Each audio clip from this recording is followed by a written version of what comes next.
Jesus determines that one of the ships would make a good pulpit and create some space for him as he ministers the word.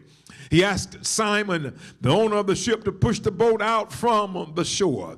He proceeds to sit and to teach the people the word of God. This is a key point in this episode. Not only were the people who were on the shore listening, Simon and the other fishermen were listening as well. It sets the stage for what would happen next. There are blessings that are predicated on us being exposed to the word. It's crucial for us to realize that faith is not created in a vacuum. If we want our faith to grow, we need a steady diet of the Word of God. Not just on Sunday, but it ought to be every day of the week. It was Job that said, I have esteemed the words of his mouth more than my necessary food. The word is the basis of our success. God told Joshua, this book of the law shall not depart out of thy mouth, but thou shalt meditate therein day and night, that thou mayest observe to do according to all that is written therein. For then thou shalt make thy way prosperous, and then thou shalt have good success. In talking about the blessed man, David said, in his delight is in the law of the Lord, and in his law doth he meditate day and night. The psalmist said, oh, how love I thy law. It is my meditation all the day.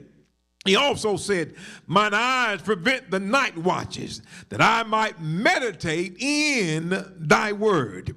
If we want to stretch our faith, we must position ourselves to be exposed to the word. But not only that, secondly, there must be expectations because of the word. When we look at our journey through life, much of our experience is shaped by what we hear. If we're told, for example, that the world is only as large as Harnett County, we probably would not give much thought or effort to going beyond the county line. If, on the other hand, we're told that there's a great big world out there just waiting for us to explore, we can see our horizons expanding to encompass the entire planet. What we hear determines to a great degree what we expect. That point is illustrated vividly here in our text. Verse 4 says, now when he had left speaking, he said unto Simon, launch out into the deep, and let down your nets for a draught. Whether out of a sense of appreciation for Peter's graciously allowing him to use his boat, or for another compelling reason, he turns to Simon and instructs him to move out into the deep waters of the lake and let down his net in order to catch some fish. This is a critical point in this episode.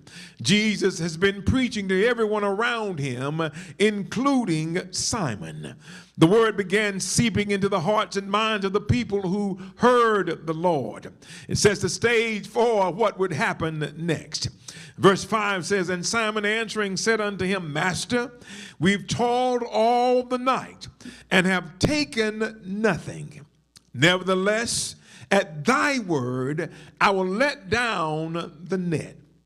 We glean from Simon's response what the Lord had already said was impacting his expectations.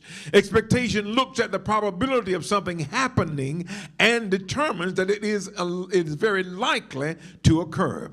For example, if we've invited someone to have dinner with us and we don't receive a call or a text canceling the engagement, we expect the person to join us at the appointed time. We base it on their giving their word. Simon, who is also Peter, has heard that Jesus, what he has said as he preached to the crowd. And that same word is impacting how he's viewed